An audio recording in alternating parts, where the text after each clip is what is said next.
تو میرے بھائیوں، عورت کو اسلام نے جو عزت دی ہے، ماں ہونے کی حیثیت سے بھی، بہن ہونے کی حیثیت سے بھی، بیٹی ہونے کی حیثیت سے بھی، اور بیوی ہونے کی حیثیت سے بھی، وہ دنیا کی کسی مذہب کا قدر نہیں ہے۔ بیٹی اور بہن، تو اسلام یہ کہتا ہے کہ جس کی 3 بیٹیاں ہوں گی یا 3 بہنیں ہوں گی،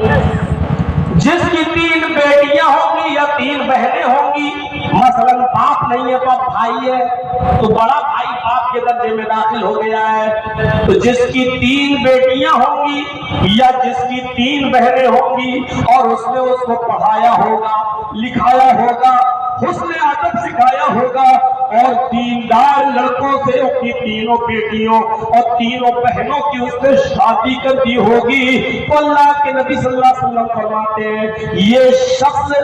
جنت میں میرے ساتھ ایسے رہے گا جیسے یہ دونوں انگلیاں آپس میں ملی ہوئی ہیں، یعنی وہ میرا پڑوسی بن کر رہے گا۔ یعنی 3 بیٹیوں کو کھلانے، پلانے،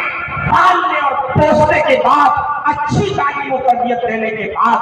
اب نکاح کر دیا ہوگا دیندار گھرانے میں، دیندار رشتے کے لڑکے کے ساتھ، وہ آدمی جنت میں میرا پڑوسی بن کر رہے گا۔ ایک صحابی کہنے لگے اللہ کے نبی اگر کسی کے پاس 2 ہی بیٹیاں ہوں تو آپ نے فرمایا وہ اپنی دونوں بیٹیوں کو پڑھائے لکھائے ادب سکھلائے اور ان دونوں بیٹیوں کا نکاح کر دے، وہ بھی میرے ساتھ جنت میں میرا پڑوسی بن کر رہے گا۔ پھر آپ نے فرمایا اگر کسی کے پاس 1 ہی بیٹی ہے تو 1 بیٹی کے ساتھ بھی ایسا کرے گا تو وہ میرے ساتھ جنت میں میرا پڑوسی بن کر رہے گا۔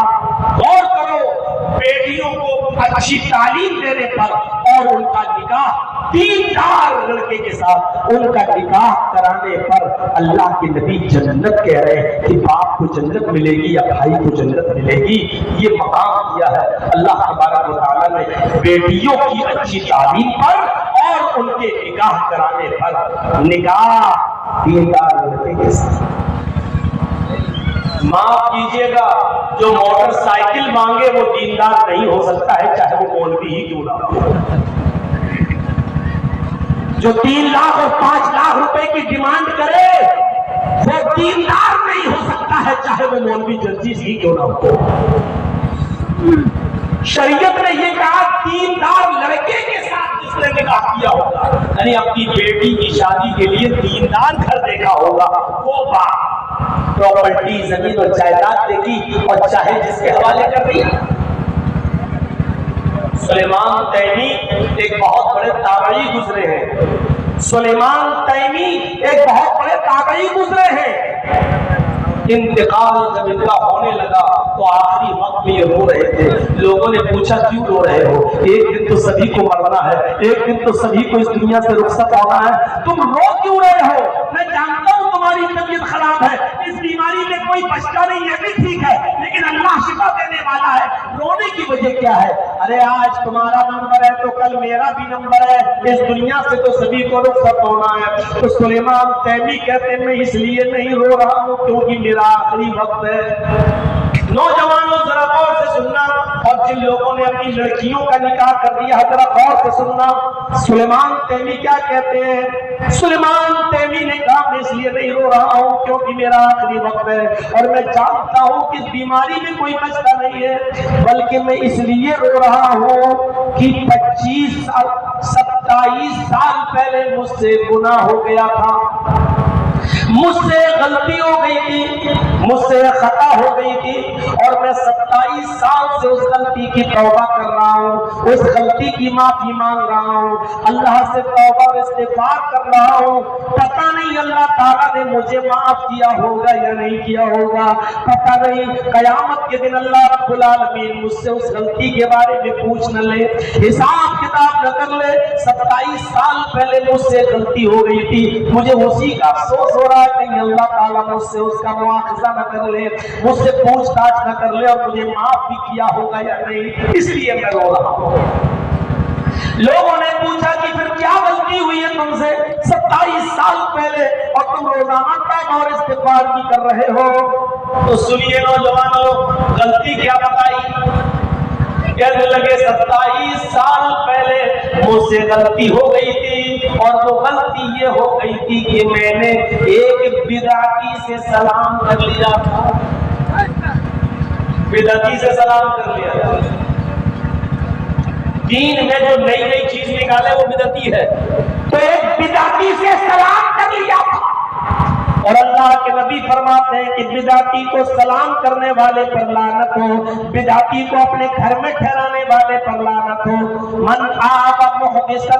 فعلیہ لعنت اللہ، اللہ کی لعنت ہو اس پر جو کسی بدعتی کو اپنے گھر پہ ٹھہرائے، اللہ کی لعنت ہو اس پر جو بدعتی کو سلام کرے۔ تو میں نے بدعتی سے سلام کر لیا تھا، جبکہ اللہ کے نبی نے منع کیا بدعتی کو سلام کرنے سے اور بدعتی کو اپنے گھر میں پناہ دینے سے، لیکن میں نے بدعتی سے سلام کر لیا تھا، اس لیے میں رو رہا ہوں اور 27 سال سے میں اپنی غلطی کی معافی مانگ رہا ہوں، توبہ کر رہا ہوں، استغفار کر رہا ہوں۔ پتہ نہیں اللہ نے مجھے معاف کیا ہوگا یا نہیں کیا ہوگا۔ میرے بھائیوں، ایک معمولی سی بات تھی اور اس کے لیے بھی 27 سال سے توبہ اور استغفار کر رہے ہیں، لیکن انتقال کے وقت رو رہے ہیں۔ بدعتی سے سلام کرنے کو اتنا بڑا سمجھ رہے ہیں۔ اپنے آپ کو اہل حدیث کہتے ہو، جنہوں نے بدعتیوں کو اپنی پوری کی پوری لڑکی بیاہ دی، ان کے نکاح میں دے دیا، اور وہ لڑکیوں کو، تمہاری بیٹیوں کو مزاروں پر لے جا کے چادر بھی چڑھوا رہے ہیں۔ جنہوں نے اپنی بیٹی کا نکاح بدعتیوں کے ساتھ کر دیا ہے اور بیٹی پوری کی پوری بدعتی کو بیاہ دی اور نکاح میں دے دی، ذرا غور کرو، بدعتی کو سلام کرنے والا پہ 27 سال سے رو رہا ہے اور انتقال کے وقت بھی رو رہا ہے۔ غور کریں تو ماں باپ جنہوں نے اپنی بیٹیاں پوری کی پوری بدعتیوں میں بیاہ دی اور نکاح کر دیا ہے، غور کریں تو لوگ ان سے کتنا بڑا جرم ہو گیا ہے۔ وہ اپنی غلطی کی توبہ کیسے کریں گے، وہ اپنی غلطی کا اقرار کیسے کریں گے اور اپنے رب کو کیسے منائیں گے؟ بدعتی کوئی معمولی، آپ نے اس کو بہت معمولی سمجھا ہے؟ ارے بدعتی وہ ہے جس کو قیامت کے دن حوض کوثر پر اللہ کے نبی جب پانی پلانے کے لیے بیٹھے ہوں گے، سب آئیں گے، پانی پیتے جائیں گے، اللہ کے نبی فرماتے جو میرے پاس آئے گا پیے گا، من شریب، جو آئے گا پیے گا، من شریب لم یظمأ، اور جو ایک بار پی لے گا اس کو پھر کبھی پیاس نہیں لگے گی۔ پھر ایک گروہ آئے گا، ایک جماعت آئے گی، وہ میرے پاس دوڑتی ہوئی پانی پینے کے لیے آئے گی، لیکن ان کے آنے سے پہلے ثم یحال بینی وبینہم، فرشتے کھڑے ہو جائیں گے اور میرے اور ان کے درمیان ایک دیوار حائل کر دیں گے، ایک دیوار کھڑی کر دیں گے۔ اللہ کے نبی کہیں گے ان کو آنے دو، آئے فرشتوں کیوں روک دیا ہے ان کو؟ یعرفونی واعرفہم، یہ مجھے جانتے ہیں، میں ان کو جانتا ہوں، یہ میرے امتی ہے، ان کو آنے دو۔ تو فرشتے کہیں گے اے اللہ کے نبی آپ کو پتہ نہیں ہے، آپ ان کو کہہ رہے ہو آنے دو، انک لا تدری ما احدثوا بعدک، آپ کو پتہ ہی نہیں ہے آپ کے انتقال کے بعد ان لوگوں نے دین میں نئی نئی چیزیں ایجاد کر لی تھی، ان لوگوں نے دین کے اندر نئی نئی چیزیں ایجاد کر رکھی تھی۔ یہ بدعتی لوگ ہیں، جب اللہ کے نبی سنیں گے ان لوگوں نے میرے دین کو بدل دیا تھا اور نئی نئی چیزیں ایجاد کر رکھی تھی، تو اللہ کے نبی بھی کہہ دیں گے سحقاً سحقاً لمن غیر دینی، ان کو دور کر دو، ان کو الگ کر دو، ان کو میری نگاہوں سے الگ ہٹا دو۔ لمن غیر دینی، ان لوگوں نے میرے دین کو بدل دیا تھا اس لیے ان کو پانی مت پینے دو، ہٹاؤ ان کو میرے پانی سے، حوض کوثر سے۔ یہ بدعتیوں کو محمد رسول اللہ حوض کوثر سے ہٹا دیں گے۔ تو میرے پیارے بھائیوں، بدعتیوں کو جو اپنی بیٹیاں دیتے ہیں وہ ذرا سوچیں، صرف لڑکا اچھا ہے، کیا کرتا ہے؟ انجینئر ہے، میری بیٹی آرام سے کھائے گی، بینک میں اچھی سروس ہے، میری بیٹی آرام سے رہے گی۔ اس کا عقیدہ نہیں دیکھتے ہو، اس کا منہج نہیں دیکھتے ہو، اس کا یہ نہیں دیکھتے ہو کہ وہ کس مسلک سے ہے، اس کی دعوت کیا ہے، اس کا دین کیا ہے، اس کا مسلک کیا ہے، اس کا مکتب فکر کیا ہے۔ نہیں، یہ کچھ نہیں دیکھا، بس مسلمان ہے یہ سوچ کے کر دیا۔ میرے بھائیوں، یہ ساری کی ساری چیزیں تمہیں دیکھنا پڑیں گی اپنی بیٹی اور اپنی بہنوں کے نکاح کے وقت۔ سوچئے، سلام کر لیا تھا تو 27 سال تک روتے رہے، کون آنسو بہائے گا؟ کون اپنی بیٹیوں کی غلط جگہ پر دینے پر کون روئے گا؟ کون ذمہ دار ہے اس بات کا سوچئے، ہر مسلمان ذرا غور کرے۔ تو میں عرض یہ کر رہا تھا میرے بھائیوں، بیٹی اور بہن ہونے کی حیثیت سے بھی اسلام نے عزت دی ہے، ماں ہونے کی حیثیت سے بھی اسلام نے عورت کو عزت کے مقام پر فائز کیا ہے، ماں ہونے کی حیثیت سے اتنا بڑا درجہ دیا ہے کہ ایک صحابی آئے، اللہ کے نبی میری ماں بھی زندہ ہے، باپ بھی زندہ ہے، حسن سلوک کا سب سے زیادہ مستحق کون ہے؟ آپ نے کہا تیری ماں، فرمایا اللہ کے نبی اس کے بعد، فرمایا تیری ماں، کہا اس کے بعد کون؟ فرمایا تیری ماں، کہا اس کے بعد کون؟ فرمایا تیرا باپ۔ یعنی باپ سے 3 گنا زیادہ ماں کو حسن سلوک کا زیادہ حقدار بتایا ہے، اس لیے کہ اس نے 9 مہینے تمہیں اپنے پیٹ کے اندر رکھا ہے، وہ لے لے کے تمہیں چلی ہے، اس نے تمہیں ڈھوا ہے، اور اس کے بعد میں اس نے تمہیں اپنے پیٹ سے باہر نکالا ہے، اس نے تمہیں جنا ہے، اور جنتے وقت کی تکلیف کا تمہیں اندازہ نہیں ہے، جنتے وقت کی تکلیف کا تمہیں اندازہ نہیں ہے۔ ماں جب کسی بچے کو جنم دیتی ہے اور نارمل جب ڈلیوری ہوتی ہے اور درد سے جب وہ کراہتی ہے تو اس کو اتنی سخت درد، اتنا سخت پین ہوتا ہے، اتنا سخت درد ہوتا ہے کہ اگر اس درد کو زمین کی چھاتی پر بھی پٹک دیا جائے تو زمین بھی پھٹ جائے، ایسا درد عورت برداشت کرتی ہے، اور یہ برداشت کرنے کی صلاحیت اور طاقت اس کے اندر سے اس لیے آتی ہے کہ میرا بچہ صحیح سلامت پیدا ہو جائے، وہ بچے کی محبت میں اس درد کو بھلا دیتی ہے، ورنہ درد اتنا ہوتا ہے کہ زمین کی چھاتی بھی اس درد کو برداشت نہ کر سکے۔ ایک صحابی اپنی اندھی اور نابینا اور لنگڑی ماں کو خانے کعبہ کا طواف کرا رہے ہیں، اپنے پیٹھ پر لاد کر، اور جب 7 چکر لگا چکے تو حضرت عمر سے کہنے لگے اے امیر المومنین، یہ میری ماں ہے اور میں نے اپنے کانوں پر لاد کر اپنی ماں کو طواف کرایا ہے، یہ چل نہیں سکتی، پیروں سے لنگڑی ہے، دیکھ نہیں سکتی، آنکھوں سے اندھی ہے، یہ کھا نہیں سکتی کیونکہ اس کے منہ میں دانت نہیں ہے، میں خود بناتا ہوں کھانا اور منہ میں لقمہ چبا کر اپنی ماں کے منہ میں ڈال دیتا ہوں، اور میری ماں وہ چیز کھاتی ہے جو میں اس کو نرم کر کے دیتا ہوں۔ اے امیر المومنین، کیا ابھی بھی میں نے اپنی ماں کا حق ادا نہیں کیا؟ کیا ابھی بھی میں نے اپنی ماں کا حق ادا نہیں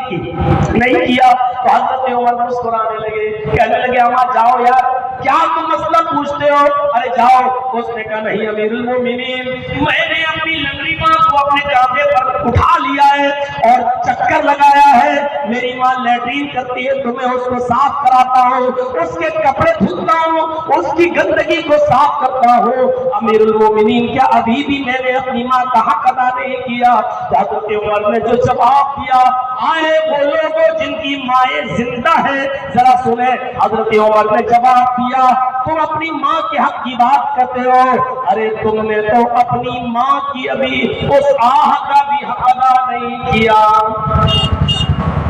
ابھی تو تم نے اپنی ماں کا بھی ابھی اس آہ کا بھی حق ادا نہیں کیا۔ جب تیری ماں تجھے پیدا کر رہی تھی، تجھے جن رہی تھی، تجھے پیدا کر رہی تھی، اور درد کی وجہ سے جب وہ چیخ رہی تھی اور اس کی منہ سے جو آہ نکلی، ابھی تو تو نے اپنی ماں کی اس آہ کا بھی حق ادا نہیں کیا جو تجھے پیدا کرتے وقت تیری ماں کی زبان سے نکلی ہے۔ پوری زندگی کا تو کیا حق ادا کرے گا؟